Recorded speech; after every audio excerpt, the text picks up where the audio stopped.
Namaskar. Welcome to the last session of Swayamprabha live conferencing of the 5th batch of the National Education Policy 2020 Professional Development Program for University and College Teachers. I am Dr. Gloria Kujur, faculty member of STRIDE IGNOU and one of the team members of NEP PDP program. Today we have with us Professor Rekha Sharma Sen, Senior Faculty of Child Development, School of Continuing Education, IGNOU. She has designed, developed and coordinated programs of study in the field of early childhood care and education. She was also the chair professor at Center for Early Childhood Development and Research in Jamia Millia Islamia and has received awards for academic excellence, research-based journal paper and innovative program development through the distance mode in the sector of disability. Madam, we welcome you to today's lecture. Thank you. On the topic multilingualism and higher education. May I now request you to kindly start your lecture? Thank you, Dr. Gloria. A warm welcome to all who are listening and are with us right now.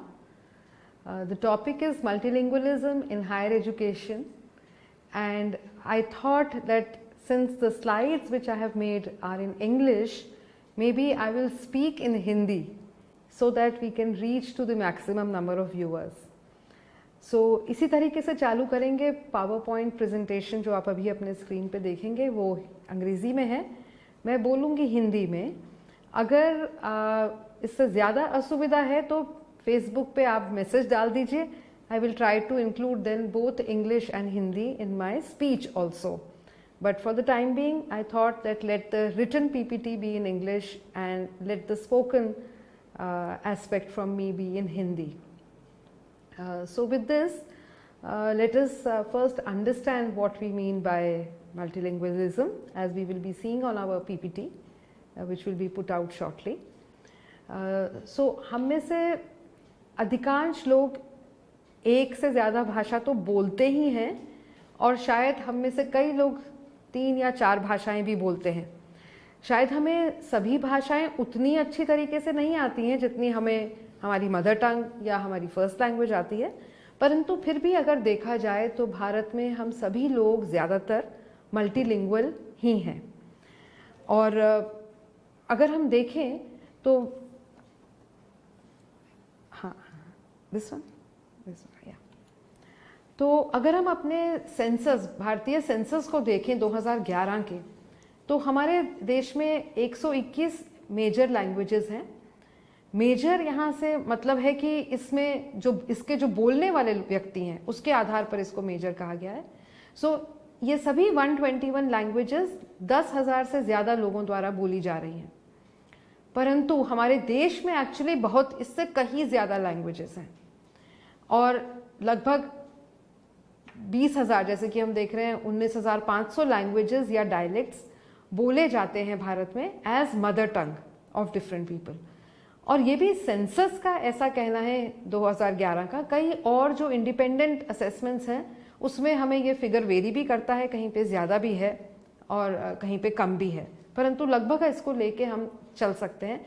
तो जिससे ये दिखता है कि हमारे देश में भाषा के संबंध में कितनी विविधता, कितनी डाइवर्सिटी है. How diverse our country is with respect to the language scenario, that is evident from this this particular slide. Now कुछ लैंग्वेजेस हमारी कॉन्स्टिट्यूशन ने अपने 8th शेड्यूल में रिकग्नाइज करी हैं. दीज आर 22 लैंग्वेजेस जिनको रिकग्नाइज किया गया है. उनकी list we can see on the PPT. I will not read out each one of them. Schedule में रिकग्नाइज होने का मतलब है कि ये ऑफिशियल स्टेटस इनको ग्रांटेड है, इन लैंग्वेजेस को ऑफिशियल कामकाज इन भाषाओं में होता है. So they are given recognition, status and official encouragement. ये मतलब है अगर कोई हमारी भाषा जो है 8th शेड्यूल में इंक्लूडेड है. और अगर हम देखें दिस वन, तो हमारी राष्ट्रीय भाषा कोई नहीं है. We do not have a national language, but English and Hindi are our official languages. Actually जब हम इंडिपेंडेंट हुए थे तो हमने ये कहा था कि हम अंग्रेज़ी को 15 साल तक अपनी ऑफिशियल लैंग्वेज मानेंगे और उसके बाद ये था कि अंग्रेज़ी हटा दी जाएगी, परंतु उसके बाद फिर से अमेंड किया गया और अंग्रेज़ी अब तक भी ऑफिशियल लैंग्वेज है। इंडेफिनिट पीरियड के लिए इसको अब ऑफिशियल लैंग्वेज घोषित किया हुआ है, जब तक कि कोई और एक्ट ना आए। तो फिलहाल हमारे पास अंग्रेज़ी और हिंदी दोनों हमारी भारत सरकार की ऑफिशियल लैंग्वेजेस हैं। और ध्यान देने बात यह है कि इंग्लिश अभी भी हमारे 8th schedule of the constitution में नहीं है, हिंदी है। Hindi is a part in our 8th schedule. Now अंग्रेजी भाषा जो है ये हमारे देश में काफ़ी एक प्रमुखता रखती है और इसकी प्रमुखता का एक मेन सोर्स जो ये है कि हायर एजुकेशन में लगभग सभी कोर्सेज, प्रोग्राम्स ऑफ स्टडी, सभी डिग्रीज, डिप्लोमा इत्यादि जो हैं उनका मीडियम ऑफ इंस्ट्रक्शन अंग्रेज़ी ही है ज़्यादातर, लगभग ऑलमोस्ट पूरा ही हम कह सकते हैं। और भारत सरकार के भी कुछ कार्य क्षेत्रों में अंग्रेज़ी को ही ज़्यादा मान्यता प्राप्त है।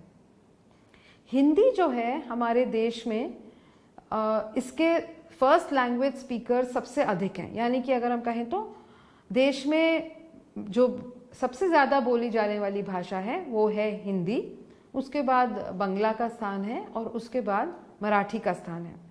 और हिंदी जो है ये विशेष रूप से नॉर्थ एंड सेंट्रल इंडिया के लोगों की मदर टंग या फर्स्ट लैंग्वेज हम कह सकते हैं। अब कई बार इसके ऊपर बात लेके आती है, जैसे मैंने पहले भी स्लाइड में दिखाया था कि 122 मेजर लैंग्वेजेस हैं और हम ये भी शब्द अपने साथ बोलते हैं डायलेक्ट। तो इस बात पे लेके काफ़ी विवाद रहता है कि डायलेक्ट क्या है और लैंग्वेज क्या है।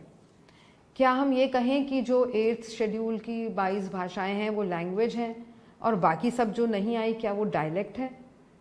नहीं, ऐसा नहीं है। मानने में हम ऐसा सोचते हैं जैसे डायलेक्ट लैंग्वेज से कोई छोटी चीज़ है, कुछ अधूरी चीज़ है, या लेट अस से कि लैंग्वेज का ऑफशूट है। परंतु बात तो ये है कि सभी लैंग्वेजेस को आप लैंग्वेज कह सकते हैं या सभी लैंग्वेजेस को आप डायलेक्ट कह सकते हैं। किसी भी एक भाषा की जो फैमिली या एक किस्म की जो हिंदी अलग अलग किस्म की है, उसमें से जो हिंदी राज्य ने या स्टेट ने जिसको प्राथमिकता दी, जिस हिंदी के जिस डायलेक्ट को प्राथमिकता दी, वो उस स्टेट का स्टैंडर्ड लैंग्वेज कहलाता है। और फिर हम ऐसा मानने लगते हैं कि बाकी के जो हिंदी के वेराइटीज़ हैं वो शायद उतने उचित या कंप्लीट या अप्रोप्रिएट नहीं है और वो डायलेक्ट्स हैं, परंतु ऐसा नहीं है। अगर हम इसको अंग्रेजी में भी देखें तो देखिए, एक तो है क्वींस इंग्लिश जो एक बहुत ही यूके में ओरिजिनेटेड है, परंतु उसके अलावा इंडियन इंग्लिश है, ऑस्ट्रेलियन इंग्लिश है। तो ये सब जो अलग अलग वेराइटीज़ की इंग्लिश हैं, इनको हम इंग्लिश, क्वींस इंग्लिश का डायलेक्ट नहीं कहेंगे, ये अपने आप में लैंग्वेजेस ही हैं। इसी प्रकार भारत में भी जो सभी हिंदी की कोई कितनी वेराइटीज़ हो सकती हैं या दूसरे लैंग्वेजेस की भी जो वेराइटीज़ हैं, वो सभी अपने आप में संपूर्ण, they are complete languages in themselves. तो ये बात समझना बहुत ज़रूरी है, बिकॉज जो स्टैंडर्डाइज्ड वैरायटी है उसको हम इम्पोर्टेंस देते हैं, रिकग्निशन देते हैं, अहमियत देते हैं और ऐसा मानने लगते हैं कि जो व्यक्ति स्टैंडर्डाइज्ड लैंग्वेज बोल रहा है वो कहीं पे दूसरे व्यक्तियों से जो स्टैंडर्डाइज्ड लैंग्वेज नहीं बोल रहा है बेटर है, ज़्यादा इंटेलिजेंट है, ज़्यादा स्मार्ट है। परंतु ऐसा कुछ भी नहीं है। तो जो डिस्टिंक्शन जो है between a standard language and non standard dialect, यानी वर्नाकुलर भी जिसको हम कहेंगे, यह केवल एक चांस की बात है। चांस की बात यह है कि कौन सी उसकी वैरायटी को प्रमुखता मिल गई भाषा में, और जो अक्सर एक कई बार सोशियो पॉलिटिकल डिसीजन होता है। हो सकता है जिस वैरायटी को अभी प्राथमिकता मिली है उसके बोलने वाले एक्चुअली तो कम हैं, परंतु उनका power social class, social caste में ज़्यादा है, तो उनकी भाषा को प्रमुखता मिल गई है।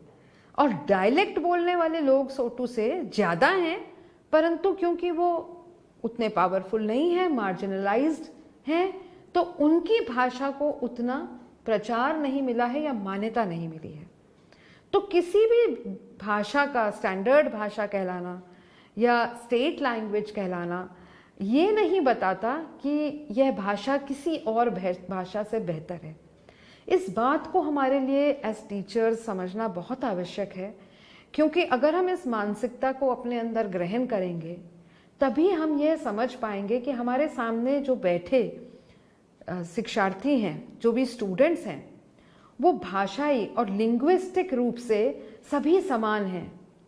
कोई अगर हमसे अन्य भाषा बोलता है तो इसका मतलब ये नहीं कि उसकी बुद्धि कुछ कम है या वो उतना लायक नहीं है। इस मानसिकता को समझने के लिए, ग्रहण करने के लिए, ये लैंग्वेज और डायलेक्ट के बीच में जो संबंध है और जो थोड़ी बहुत गलतफहमी है, इसको दूर करना और ठीक करना बहुत आवश्यक है। आगे बढ़ते हैं। तो जैसा कि मैं बोल ही रही थी, स्टैंडर्ड लैंग्वेज वो है लैंग्वेज का वो वाला डायलेक्ट है जो सरकार में या स्कूल में या इंटरनेशनल कम्युनिकेशन के लिए या मीडिया में हमने अपना लिया है, तो वो स्टैंडर्ड लैंग्वेज कहलाने लगता है। और जैसा कि मैंने कहा ही था, अंग्रेजी के भी जैसे हम देखें तो कई स्टैंडर्ड वेराइटीज़ हैं, जिसमें इंडियन इंग्लिश भी एक लेजिटिमेट स्टैंडर्ड वेराइटी है, जबकि ये क्वींस इंग्लिश जैसे बोली जाती है उससे कहीं डिफरेंट है। अब हमारे देश में हम एक और तो डाइवर्सिटी को बहुत वैल्यू करते हैं। यूनिटी इन डाइवर्सिटी हमारे देश का एक मान्यता है, जिसको हम अंतःकरण तक हमने ग्रहण किया है। हम गणतंत्र दिवस इत्यादि पे जब देखते हैं तो हम कितना सेलिब्रेट करते हैं हमारी देश की विविधता। उसी विविधता का एक हिस्सा है भाषा। और यूं तो आप अपने में भी खुद देखें तो हम लोग कई भाषाएं सीखना चाहते हैं। आप में से जो लोग सुन रहे हैं, आप लोग खुद ही समझते होंगे कि यदि आपको 1, 2, 3 भाषाएं आती हैं तो आपके लिए कितना इजी हो जाता है अलग अलग समाज या अलग अलग कम्युनिटी से इंटरेक्ट करना। Knowing different languages is a cognitive advantage. जब हम अलग अलग भाषाएं जानते हैं तो ये हमारी जो एक मानसिक विकास है उसको बहुत प्रोत्साहित करता है, और हमारा सोचने समझने का नज़रिया भी व्यापक होता है, वाइड होता है, क्योंकि भाषा जो है वो किसी भी कल्चर के मान्यताओं और सोच को प्रदर्शित करती है। जो हमारी सारी सोच है वो उसी के अंदर लेके आती है। इसलिए जब हम अलग अलग भाषाएं जानते हैं और अलग अलग भाषाओं को हम जब पढ़ते हैं तो हमारा जो सोचने का नज़रिया है, हमारा जो टॉलरेंस है, हमारा जो रिस्पेक्ट है for a variety of people, वो बढ़ता है। And this is a very positive thing. तो रोज़ की अंतःक्रिया में शायद हम डाइवर्सिटी को वैल्यू करते हैं, परंतु इस समय एनईपी में क्यों मल्टीलिंगुअलिज्म के ऊपर इतना जोर दिया है? अगर हम वैल्यू करते हैं लैंग्वेजेस को, तो ऐसी क्या बात हुई कि एनईपी 2020 में मल्टीलिंगुअलिज्म के ऊपर हमें कुछ कहने की आवश्यकता पड़ी? क्यों जरूरत? Why did we feel the need to include a discussion or a discourse or create an awareness through NEP on multilingualism? Now the point is that जो हम नॉलेज ग्रहण करते हैं, जो डिस्ट्रीब्यूशन ऑफ नॉलेज हम देखते हैं in a society, this is influenced by many factors. कौन नॉलेज प्राप्त करेगा, कौन स्कूल में भर्ती होगा, कौन प्राइमरी के बाद सेकेंडरी शिक्षा ग्रहण करेगा, सेकेंडरी के बाद हायर एजुकेशन, टर्शियरी एजुकेशन ग्रहण करेगा, इस चीज़ को कई कारक, कई फैक्टर्स प्रभावित करते हैं। जैसे कि एक आम फैक्टर है जेंडर।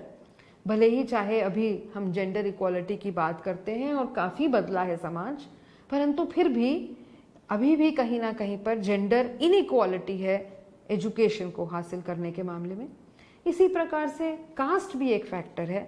जो अपवर्ड कास्ट हैं उनको ज़्यादा मौके हैं, ज़्यादा अपॉर्चुनिटीज़ हैं नॉलेज अर्जित करने के लिए। क्लास का भी वही बात है। रीजन की भी बात हो सकती है, जो दूर दराज हिली इलाके, रूरल इलाकों में हैं, जो फार फ्लंग एरियाज़ हैं, वहाँ पे एजुकेशन की अवेलेबिलिटी अफेक्टेड होती है। Therefore those people are not actually getting education in an equitable and accessible way. तो भाषा जो है ये बहुत गहरे रूप से प्रभावित करती है कि मुझे नॉलेज मिल पाएगी कि नहीं, will I be able to pursue education. इसमें भाषा का बहुत रोल आ जा रहा है और इसी कारण NEP में इसके ऊपर इतनी व्यापक चर्चा की गई है। लैंग्वेज का रोल एजुकेशन में क्या है? स्पीच में भी है, हम बोल के ही अपने आइडियाज़ प्रस्तुत करेंगे। अंडरस्टैंडिंग में है, जो टीचर हमें बोल रही है वो हम उसकी बोली हुई भाषा समझेंगे तो हमारी अंडरस्टैंडिंग आएगी। और कम्युनिकेशन से भी है। तो सारे जो नॉलेज का एक्विजिशन है वो भाषा के ऊपर आधारित है। इसलिए भाषा का मुद्दा लैंग्वेज ग्रहण करने में विशेष हो जाता है। और भाषा की चर्चा इसलिए आई कि क्योंकि हमारी higher education English language dominated है, इसलिए जो नॉन इंग्लिश बैकग्राउंड से बच्चे आते हैं हायर एजुकेशन क्लासरूम में, उनको मुश्किल आती है। This is the reason why multilingualism has been discussed in NEP, that जब हम जैसे ही हायर एजुकेशन पे आते हैं, because of the dominance of English क्योंकि मेन मीडियम है हायर एजुकेशन का, people from non English backgrounds, students who are coming from non-English backgrounds find it difficult to access or understand higher education. और English language education किसको मिलेगी school level पे? यह भी एक कास्ट, क्लास और जेंडर से इन्फ्लुएंस्ड है।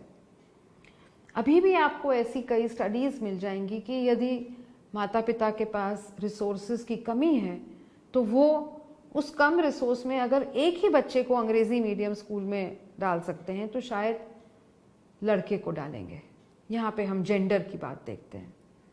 और इंग्लिश मीडियम स्कूल्स में कितने इकोनॉमिकली वीकर सेक्शंस जाते हैं यह भी हम देख सकते हैं। ऑफ कोर्स अब कोटा है 25% का, बट द वेरी फैक्ट कि कोटा के लगाने की ज़रूरत पड़ी से हमें समझ में आता है कि ये नेचुरली एक्सेसिबल नहीं है।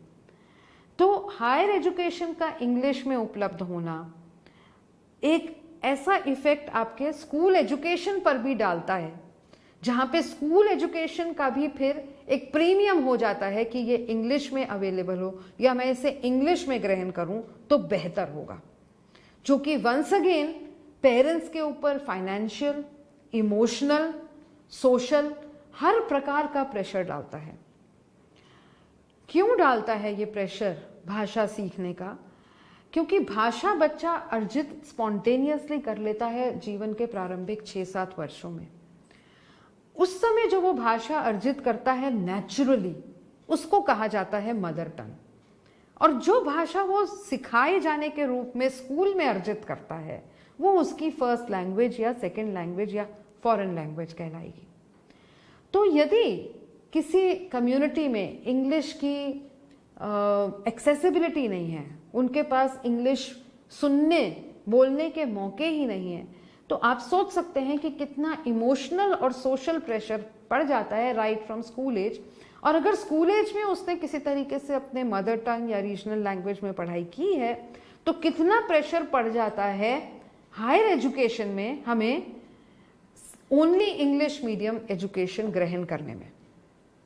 And of course we can learn a new language at any time, but जो प्लास्टिसिटी है ब्रेन की नए लैंग्वेज को अर्जित करने के लिए वो मैक्सिमम रहती है बाल्यावस्था में। ऐसा नहीं है कि हम आगे नहीं कर सकते हैं, आगे भी कर सकते हैं। तो इसलिए जब हमारे पास केवल इंग्लिश ही मीडियम रह जाती है हायर एजुकेशन के लिए और इसको हम प्रेस्टीज से भी इक्वेट कर देते हैं कि जो अंग्रेजी बोलता है वो ज़्यादा अक्लमंद है, ज़्यादा प्रेस्टिजियस है, ज़्यादा मेरे कंपनी में काम कर सकता है, ज़्यादा समझ सकता है। जब ऐसे हमारे एक अंडरस्टैंडिंग जो कि ठीक नहीं है आ जाती है माइंड में, तो हम देख सकते हैं कि जो नहीं बोल पा रहे हैं इंग्लिश और जो नहीं ले पा रहे हैं, एक्सेस कर पा रहे हैं हायर एजुकेशन इंग्लिश में, उनके ऊपर किस प्रकार का social and emotional trauma, pressure भी होता है। तो इन सब कारणों, जो मेरा लास्ट बुलेट पॉइंट है, मैंने लिखा है कि नॉन डोमिनेंट लैंग्वेजेस को अक्सर हम negative qualities, backwardness, under development, humiliation और पनिशमेंट से एसोसिएट करते हैं। ये गलत है। मैंने केवल लिखा है मान्यता हमारी क्या है, परंतु ऐसा एसोसिएट करना गलत है, पर करा जाता है। तो इसलिए एनईपी ने हम इस बात का समाज में बदलाव ला सकें, इसलिए मल्टीलिंगुअलिज्म के ऊपर बहुत हमारी ध्यान आकर्षित कराया है। अब आप थोड़े फिगर्स अगर आप देखेंगे तो आप देखिए कि जो बच्चे अपना 12वीं कंप्लीट करते हैं उसमें से 65% ऐसे हैं जो नॉन इंग्लिश मीडियम स्कूल से आते हैं। तो आप देख रहे हैं कि उनके ऊपर कितना लोड है to adjust suddenly to only an English based education. और खासकर स्टेम सब्जेक्ट्स में, टेक्निकल एजुकेशन, साइंस, इंजीनियरिंग और mathematics almost entirely English based है। ज़रूर बीए वगैरह के जो स्ट्रीम है उसमें हिंदी मीडियम एजुकेशन है, परंतु जो स्टेम, क्योंकि स्टेम सब्जेक्ट्स में ही ज़्यादातर पहले बच्चे घुसना चाहते हैं, जब वहाँ नहीं घुस पाते हैं, हमारे देश की वास्तविकता यही है, तब वो किसी दूसरे सब्जेक्ट्स की ओर जाते हैं। तो this is almost highly English based. और ये जब बच्चे घुसते हैं, मान लो उन्होंने किसी प्रकार कंपटीशन करके घुस भी गए अंदर, तो आपने कई बार अखबारों में पढ़ा होगा और आंकड़े भी बताते हैं कि मानसिक और सामाजिक तनाव के कारण वो लोग ड्रॉप आउट हो जाते हैं। और ये ड्रॉपिंग आउट जो है ये मार्जिनलाइज्ड कम्युनिटीज़ में और भी ज़्यादा होता है। इंग्लिश एजुकेशन होने से क्या है कि एक ग्लास सीलिंग लग गई। जैसे हम कहते हैं ना कि इस यहाँ तक आप जा सकते हैं और ऊपर नहीं। ग्लास सीलिंग मतलब वास्तव में दिख नहीं रही है, वो कोई सीलिंग नहीं है, परंतु आपका आगे का जो आपका जो पाथवे है वो ऐसा ही हो गया है कि आप यहीं तक जा सकते हैं, आगे नहीं, क्योंकि आप आगे भाषा नहीं समझ रहे हैं। तो लैंग्वेज क्लास सेपरेशन हो जाता है। आगे जो बढ़ेंगे वो वही होंगे जो अपर क्लासेस से, अपर कास्ट से होंगे, क्योंकि उनके पास पहले इंग्लिश लैंग्वेज अवेलेबल थी। इंग्लिश होना बहुत अच्छा है, हमें जानना चाहिए, हमें बहुत भाषाएं जाननी चाहिए, उसमें इंग्लिश भी है। इंग्लिश हमें बिल्कुल जाननी चाहिए। प्रॉब्लम तब हो जाती है जब इंग्लिश केवल एक स्किल ना रहकर एक एंट्री पे वो एक तरीके से एक गेट कीपर का काम करने लगती है। इंग्लिश है तो अंदर गए, इंग्लिश नहीं है तो अंदर नहीं गए, वहां पे प्रॉब्लम आती है। तो उसको कम करने की बात कर रही है एनईपी। एनईपी ये नहीं कह रही है कि अंग्रेजी न सिखाएं, परंतु अंग्रेजी should not be a barrier, यहां पे बात हो रही है। और यह भी पाया गया है कि जब रीजनल लैंग्वेजेस में एजुकेशन उपलब्ध होती है तो ड्रॉप आउट रेट कम होते हैं, लर्निंग आउटकम बेटर होते हैं, क्योंकि वो वही भाषा है जो बच्चा पहले से सीख रहा है। सेल्फ स्टीम बच्चे की बढ़ती है। और क्योंकि जब आप अपनी मदर टंग को मान्यता देते हैं, उसमें जब आप पूरा विकसित हो पाते हैं, जो वहां पे जो आपने लर्निंग आपकी हासिल की है वो ट्रांसफर होती है to other languages that you will learn. So learning in the mother tongue helps you to learn other languages also. So इसको हम किसी भी समय आइदर और करके ना सोचें। ये ना सोचें कि या तो रीजनल लैंग्वेज सीखेंगे या तो अंग्रेजी सीखेंगे या इसमें या उसमें। हर समय हमारा approach is to have a basket approach. हम काफ़ी लैंग्वेजेस जो हैं सीख सकें, परंतु इस समय फोकस इस पे हम इसलिए कर रहे हैं कि इंग्लिश कहीं पे आके बैरियर हो रही है काफ़ी पॉपुलेशन के लिए। तो क्या इसको हम कैसे डील कर सकते हैं?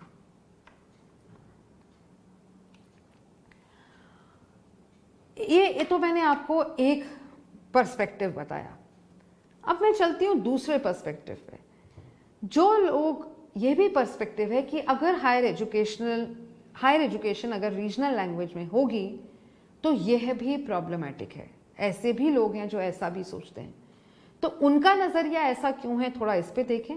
What can be the problems if higher education is delivered in regional language? What can be the problem? क्या challenges हो सकते हैं, आइए इस पे भी देखें, क्योंकि हर मुद्दे के दो पक्ष होते हैं, कोई एक पक्ष नहीं है। तो एक चैलेंज तो इसमें यह आ सकता है कि यदि एक सिंगल यूनिफाइंग लैंग्वेज नहीं है, तो a student moving from one state to the other for higher education, उसको अलग अलग भाषाओं में, अलग अलग रीजनल भाषाओं में फिर टेक्निकल टर्म्स सीखनी पड़ेंगी, सारा कुछ नई भाषा में जो शायद उसको अब ना आता हो।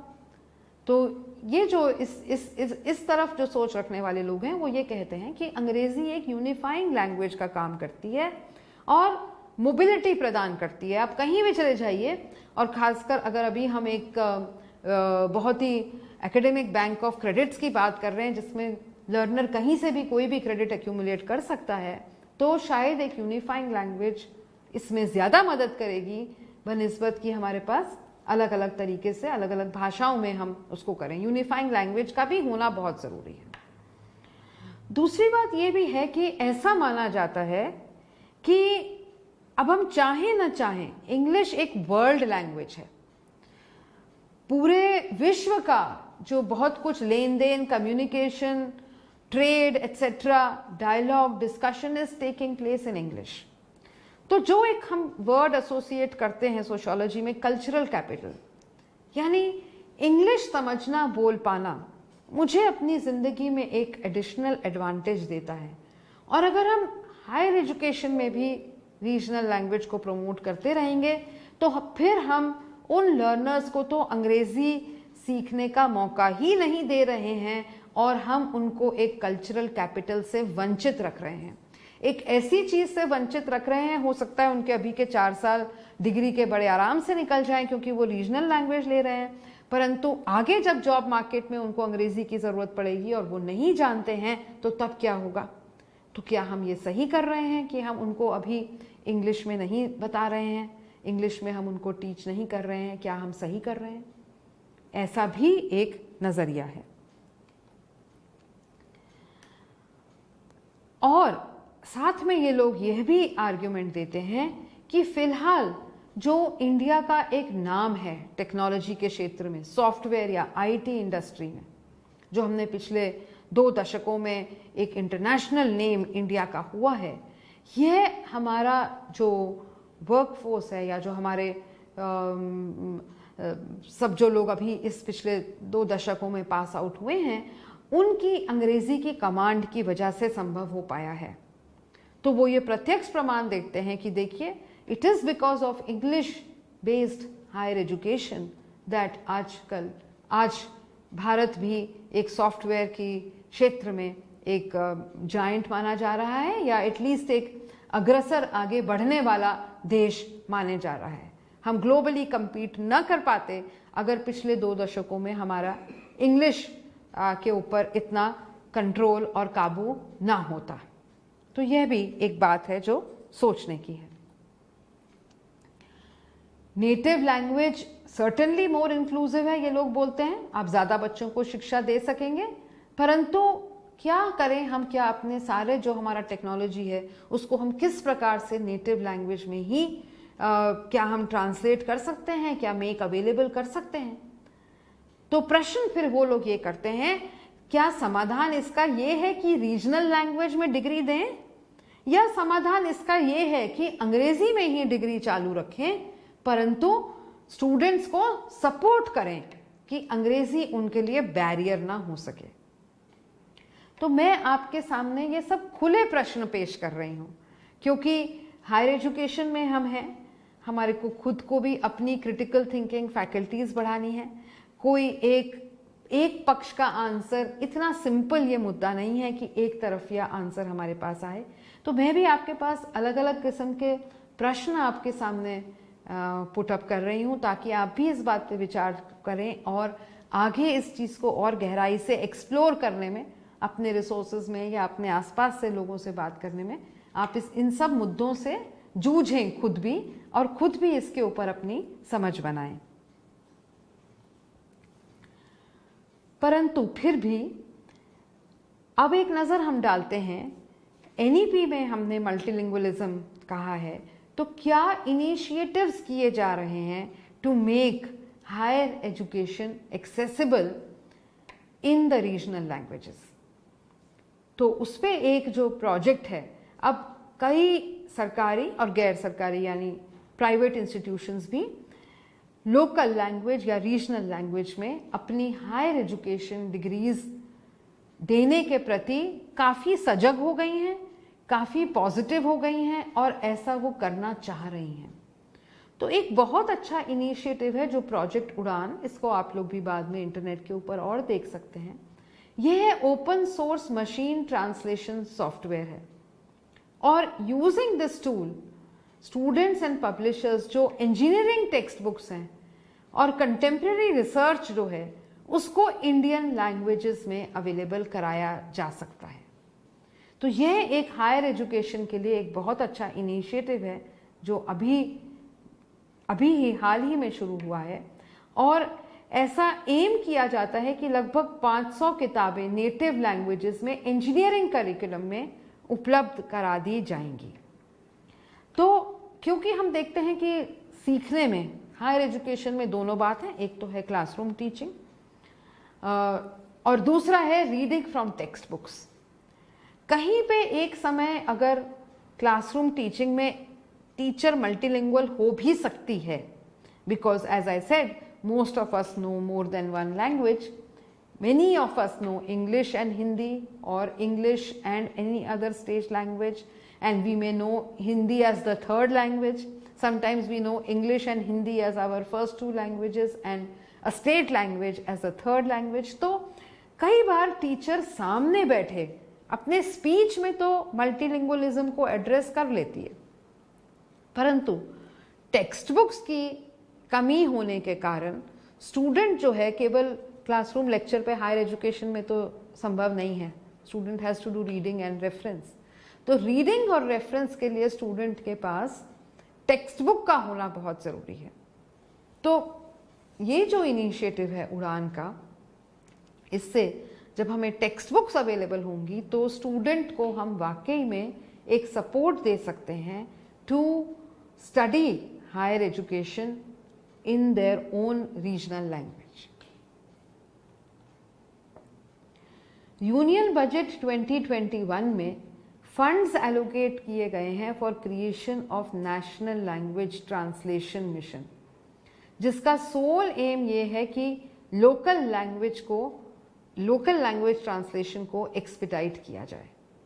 तो ये एक सेंट्रल गवर्नमेंट यूनियन बजट की तरफ से ये एक बहुत अच्छा ये इनिशिएटिव है और नेशनल लैंग्वेज ट्रांसलेशन मिशन की वेबसाइट पर ही उनका जो मिशन है वो यही है जो सेकंड बुलेट पॉइंट में मैंने लिखा है कि जितनी भी इंटरनेट पे इंफॉर्मेशन अवेलेबल है वो हमारे जो शेड्यूल्ड लैंग्वेजेस हैं 22 उनमें अवेलेबल हो to all the users in the form of speech and text. तो यानी इंटरनेट पे जो जितना भी इंफॉर्मेशन अवेलेबल है इस इनिशिएटिव के तहत, नेशनल लैंग्वेज ट्रांसलेशन मिशन के इनिशिएटिव के तहत, वो सारा जो मटेरियल है वो लिसनर्स को as speech in their local language और regional not local language, the 22 scheduled languages will be available as speech and as text, लिखित में भी और मौखिक रूप में भी। तो ये एक आप देख सकते हैं कि आजकल तो internet is the main source. In fact research में भी आपको लगभग everything is available to you at the click of the finger. तो इतना सब जब हमारे को मटेरियल अपनी रीजनल लैंग्वेजेस में अवेलेबल होगा तो वही जो इंटरनेट के आने से हम इंडिया जैसे एक डेवलपिंग वर्ल्ड में हमें कितना एक सब रिसर्चर्स को आया कि now so much of research is available to us at the tip of our fingers. पहले हमें कहाँ से लाइब्रेरी से बुक मंगवानी पड़ती थी या कोई कहीं होता था तो उसको कहते थे फोटोकॉपी भेजिए या राइटर को कांटेक्ट करते थे। अब यह सब कितना इजी हो गया है रिसर्च के लिए through the presence of the internet. तो आप यही सोचिए this will be the second revolution if material on the internet is available in regional languages. कितनी आसानी से people studying in different regional languages, कितनी आसानी से वो जो इतनी नॉलेज बेस्ड सोसाइटी अब हमारी हो गई है उसको वो कितनी इजीली एक्सेस कर पाएंगे। AICTE जो हमारी टेक्निकल बॉडी है टेक्निकल एजुकेशन के लिए, उन्होंने भी कदम उठाए हैं कि जो ऑनलाइन कोर्सेज हैं उनको 8 इंडियन लैंग्वेजेस में ट्रांसलेट करें। और जो कई एडटेक जायंट्स हैं, एजुकेशन एडटेक जायंट्स की कई जो प्राइवेट कंपनीज हैं जो पहले इंग्लिश बेस्ड एजुकेशन को ही बहुत अपनी सोर्स ऑफ प्राइड मानती थी, वो भी अब कई ऐसे अवेलेबल करवा रही है रिसोर्स मटेरियल या learning material which is region based, regional language based. Question banks, lectures, ये सब जो हैं ये हमारे अब रीजनल लैंग्वेज बेस्ड हैं। हमारे इग्नू में भी कदम उठाए हैं कि हमारे काउंसलिंग सेशंस जो हैं वो कई रीजनल लैंग्वेजेस में भी अब साइमल्टेनियसली कंडक्ट होते हैं। तो हम यह देख रहे हैं कि कोई भी बड़ी या जो कोई यूनिवर्सिटी अपने आप को कहना चाहती है कि I am a well known university in the country today, वो सब वेल नोन यूनिवर्सिटीज़ इस बात को एक्सेप्ट कर रही हैं कि उनको अपने कोर्सेज जो हैं, अपने जो फेस टू फेस लेक्चर्स वगैरह हैं वो रीजनल लैंग्वेजेस में अवेलेबल करवाने की आवश्यकता है। और इग्नू भी इस पे बहुत तेज़ी से आगे बढ़ रही है। अब एक नज़र थोड़ा सा इस पे डालते हैं कि ये तो बात हुई कि किस प्रकार से हमारे पास जो रिसोर्सेज हैं या टेक्स्ट बुक हैं वो अवेलेबल होंगे, पर आप में से कई लोग जो टीचर्स हैं शायद ये मन में सोच रहे होंगे कि यह सब तो ठीक है, परंतु मेरे सामने बच्चे बैठे हैं जो अंग्रेज़ी इतनी अच्छी तरीके से नहीं समझ पा रहे हैं, मैं उनके साथ क्या कर सकती हूँ? What is it that I can immediately do with those children? With children तो नहीं कहना चाहिए, they are adult learners. तो एक बात मेरे हिसाब से जो हमें किसी भी टीचर को सबसे पहले अपनी कक्षा में आते ही कर लेनी चाहिए, भले ही वो कोई भी कक्षा पढ़ा रहा हो, पहली प्री स्कूल पढ़ा रहा हो चाहे 3rd ईयर कॉलेज का पढ़ा रहा हो, उसको अपने क्लासरूम में बैठे लर्नर्स की एक लैंग्वेज मैपिंग कर लेनी चाहिए। 10-15 मिनट का काम है। एक फॉर्म डिवाइस करिए, उसमें लिखिए mother tongue, first language, third language, कौन सी लैंग्वेज है जो आप बोल भी सकते हैं, पढ़ भी सकते हैं, लिख भी सकते हैं, कौन सी लैंग्वेज है जो आप केवल बोल और पढ़ सकते हैं, कौन सी लैंग्वेज है जो आप केवल बोल सकते हैं, राइट? तो पूरी लैंग्वेज मैपिंग कर लीजिए कि आपके सामने बैठे 30, 40, 50, 60, 100 लोग, आपके पास क्या रिसोर्स अवेलेबल है in your own classroom. What is the multilingual resource available to you in your own classroom. और आप हैरान हो जाएंगे जब आप ये देखेंगे, क्योंकि अक्सर हम कुछ जो 2-1 डोमिनेंट परसेप्शंस होते हैं ना, उसी के ऊपर हम अपने व्यूज बता देते हैं। जैसे कोई 2-4 बच्चे हैं या 2-4 या 10 स्टूडेंट भी हैं 50 में से जिनको अंग्रेजी समझने में मुश्किल हो रही है, बिल्कुल भी नहीं आती, तो हम कह देंगे मेरी क्लास में तो बच्चों को अंग्रेजी नहीं समझ में आती। परंतु वो 40 और हैं जो शायद आपको जब आप लैंग्वेज मैपिंग करेंगे तो वो कहेंगे मैडम हमें समझ आती है पर हमें बोलनी नहीं आती। तो वंस अगर समझ आती है और बोलनी नहीं आती तो आधा बैरियर तो आपका क्रॉस हो गया। आपका बोला हुआ तो वो समझ सकते हैं, हम बोल नहीं सकते हैं सामने से। तो पहली बात तो अपनी क्लासरूम का रियलिस्टिक असेसमेंट करें, अपना भी रियलिस्टिक असेसमेंट करें। मुझे कितनी लैंग्वेजेस आती हैं, आवश्यकता पड़ने पर मैं कितनी लैंग्वेजेस में बोल सकती हूं या सकता हूं। ये करने से आपको खुद ही you will feel a sense of empowerment, knowing कि आपके पास कितना लैंग्वेज रिसोर्स आपके डिस्पोजल पे है। मान लो आपको दिखता है कि आपके क्लास में 20 लोग हैं जो एक पर्टिकुलर भाषा बोलते हैं और आपको वो भाषा नहीं आती है। क्या ऐसा नहीं किया जा सकता कि इस स्टूडेंट को कहा जाए, जिसको एक स्टूडेंट को लें जिसको आपकी लिंक लैंग्वेज हिंदी हो सकती है या अंग्रेजी या कोई और, आती है और उन 20 बच्चों की भाषा भी आती है। इस एक बच्चे से आप डिस्कस करें आपका वो सेशन, वो टॉपिक, और अब इस बच्चे को आमंत्रित करें कि अब आप उन 20 बच्चों की भाषा में ये लेक्चर डिलीवर करो। क्या ये संभव नहीं है?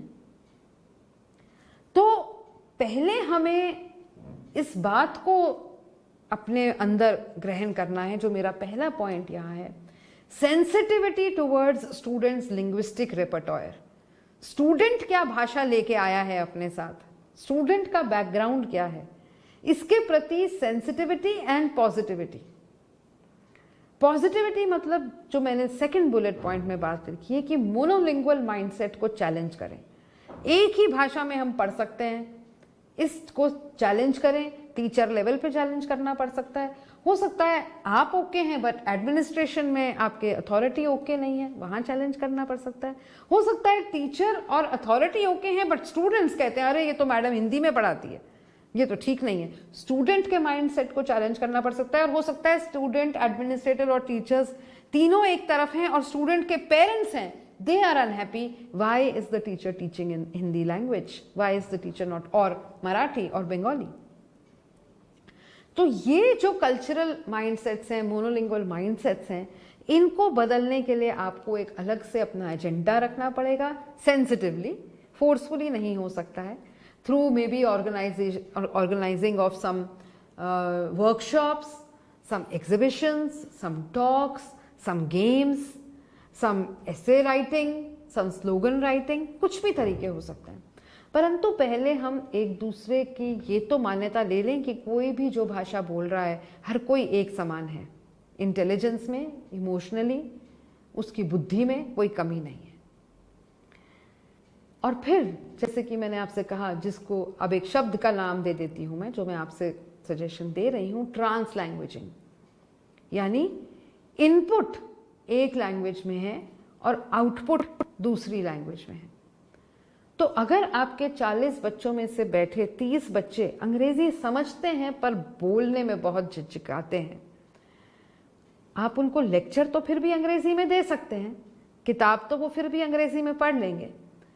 बोलने में आप उनको हिंदी में बोलना अलाउ करें, या अपनी मातृभाषा कोई और है उसमें बोलना अलाउ करें। कई बार आपको लग सकता है कि ये कहने के लिए बहुत आसान है, करने में इसको मुश्किल है। तो ये भी अगर आप थोड़ा सा भी सर्च करेंगे तो आप देखेंगे कि लोगों ने मल्टीलिंगुअल टीचिंग प्रैक्टिसेस बहुत इम्प्लीमेंट करी हैं। इसकी भी कई सक्सेस स्टोरीज अवेलेबल हैं। बात कई बार वहीं पे आके रह जाती है कि हम किसी चीज़ में बिलीव करते हैं या नहीं, तब तो हम ढूंढते हैं उस चीज़ को करने के तरीके, और यदि हमारे को उसकी चीज़ में विश्वास नहीं है तो फिर हम ढूंढते भी नहीं। तो ट्रांस लैंग्वेजिंग का यूज़ करके काफ़ी समस्या हम जो हमारी डे टू डे क्लास में है, जो हम फेस टू फेस लेक्चर्स दे रहे हैं, ओरल लेक्चर्स जो दे रहे हैं, ये स्लाइड जो है ये इसी से संबंधित है, टेक्स्ट बुक से संबंधित नहीं है ये स्लाइड। तो ये हम काफ़ी इसको अपना मैनेज कर सकते हैं बात करके। और within our own college also हम टीचर्स की लिंग्विस्टिक मैपिंग करें। कई बार अक्रॉस क्लासेस पढ़ाना संभव होता है। मैं एक भाषा जानती हूँ जिसमें दूसरी कक्षा में बैठे बच्चे उस भाषा से हैं। तो मैंने एक बार देखा था, पर्सनल मेरा ये एक्सपीरियंस है। Audience belonged to Orissa, their mother tongue was Orissa. जो रिसोर्स पर्सन था, that person knew Bengali. Bengali was not that person's mother tongue, but that person had learned Bengali. जो पार्टिसिपेंट्स थे उड़िया में जो सीख रहे थे, उनको उड़िया छोड़ के हिंदी भी नहीं आती थी। रिसोर्स पर्सन को हिंदी अच्छी आती थी, परंतु पार्टिसिपेंट्स को हिंदी भी अच्छी नहीं आती थी। तो तय किया गया कि रिसोर्स पर्सन बेस्ट इसमें फिट क्या निकाला गया डिस्कशन करके, कि रिसोर्स पर्सन बांग्ला में बोलेगा, क्योंकि बांग्ला और उड़िया में बहुत सिमिलैरिटी है, और पार्टिसिपेंट्स जो हैं वो उड़िया में जवाब देंगे। आप माने ना माने, the training session was a success because of the nearness of Bangla and Oriya in terms of spoken language. फर्क है, परंतु कई उड़िया लोग बंगाली समझ सकते हैं और कई बंगाली लोग उड़िया भी समझ सकते हैं। तो ये जब मैंने, और ये 2-2.5 घंटे का सेशन था, ट्रेनिंग प्रोग्राम था विद एडल्ट लर्नर्स, बहुत पढ़े लिखे एडल्ट लर्नर्स नहीं थे वो, but the programme was a success. दोनों पार्टीज यानी रिसोर्स पर्सन और पार्टिसिपेंट्स अपनी बात एक दूसरे तक पहुंचा सके। ऑफ कोर्स बीच में थोड़ा इंटरप्रिटेशन था, किसी और ने कुछ कहा, 2-3 बार कुछ बातें रिपीट हुई, कुछ खेल थे, कुछ कहानी थी, कुछ गाने थे, ये सब के माध्यम से भी बहुत कुछ हुआ, कुछ फ्लैश कार्ड्स थे, कुछ पिक्चर्स थी, but it is possible to be done. And once we start developing our own skill set, तो इस चीज में एक बहुत आनंद भी आने लगता है। तो मैं बिल्कुल ऑफ द टेबल नहीं बोल रही हूँ, ऑफ द चेयर जिसको कहते हैं, बिना अनुभव के नहीं बोल रही हूँ। कुछ अनुभव के और कुछ खुद भी मैंने इस प्रकार की ट्रेनिंग्स कंडक्ट करी हैं जिसके ऊपर मैं आधारित होकर बोल रही हूँ। परंतु yes, higher education is more than just giving a lecture in the class, और स्टूडेंट को टेक्स्ट बुक का सपोर्ट चाहिए, इसमें कोई दो राय नहीं है। तो जब तक हमारी टेक्स्ट बुक सपोर्ट जो है वो अवेलेबल नहीं होगा इन अ लैंग्वेज, तो ये इसका होना मल्टीलिंगुअलिज्म को रूट्स लेने में मुश्किल होगी। तो ज़रूरी है कि हम दोनों ही लेवल पे करें कार्य। एक इंटरेस्टिंग पॉइंट आपको बताती हूँ, शायद हमने कभी इस बारे में सोचा नहीं होगा। डिसेबिलिटी राइट्स एक्टिविस्ट की एक डिमांड है, specially for the hearing impaired, जो फुली अनेबल टू हियर हैं, वो साइन लैंग्वेज का यूज़ करते हैं। Sign language is a language in its own self. सभी जो हम भाषा की कैरेक्टरिस्टिक्स कहते हैं, वो सभी भाषा की कैरेक्टरिस्टिक्स साइन लैंग्वेज में भी है। तो भाषा केवल मुंह से बोली हुई भाषा नहीं है, sign language is also a भाषा। और डिसेबिलिटी राइट्स एक्टिविस्ट का ये कहना है कि लगभग जो फिगर मैंने आपको वहाँ पे लिखा है, 5 लाख के करीब हियरिंग इम्पेयर्ड व्यक्ति हैं, और यह लोग हायर एजुकेशन परस्यू नहीं कर पाते हैं क्योंकि कोई भी हायर एजुकेशन साइन लैंग्वेज में उपलब्ध नहीं है। तो sign language should be given the status of a regional language, ताकि हियरिंग इम्पेयर्ड लोगों को हायर एजुकेशन उपलब्ध हो सके। लास्ट स्लाइड है जिसमें मैं ये बोलना चाह रही हूँ, और ये मैं नहीं बोल रही हूँ, जो हमारे यूनियन मिनिस्टर हैं श्री पोखरियाल, उनका आर्टिकल मैंने पढ़ा था, उसके आधार पे मैंने ये वे फॉरवर्ड कहा है। वो कहते हैं, और एनईपी को आगे बढ़ाते हुए भी वो कहते हैं कि इंडियन लैंग्वेजेस को मीडियम ऑफ इंस्ट्रक्शन तो हमें ज़रूर स्ट्रेंथन करना है ताकि इक्विटी हो। भाषा के कारण कोई एजुकेशन से वंचित ना रह जाए, इस कारण हमें इंडियन लैंग्वेजेस को तो बढ़ाना है, परंतु साथ ही हमें अंग्रेजी भी उनको सिखानी है, क्योंकि वो ग्लोबल नेटिव्स भी हैं। हम इस ग्लोबल दुनिया में हैं जहां हम केवल भारतीय नहीं हैं, हम विश्व को बिलोंग करते हैं। परंतु अंग्रेजी भारतीय भाषाओं की कॉस्ट पे नहीं हो सकती। Indian languages must be supplemented by English, and English must be supplemented by the Indian languages. तो इस नोट पे जहां पे हम कह रहे हैं कि हमें एक इंक्लूसिव अप्रोच लेके, आइदर और की बात नहीं है, बेटर और वर्स तो कोई लैंग्वेज है ही नहीं। हम किस प्रकार से सब कुछ समायोजित करते हुए, इकट्ठे करते हुए रिसोर्सेज बनाएं, आज नहीं तो कल रिसोर्सेज बनेंगी, परंतु उसमें हम अपनी पहल करें, शुरुआत करें, पॉजिटिव माइंडसेट लें। Thank you so much.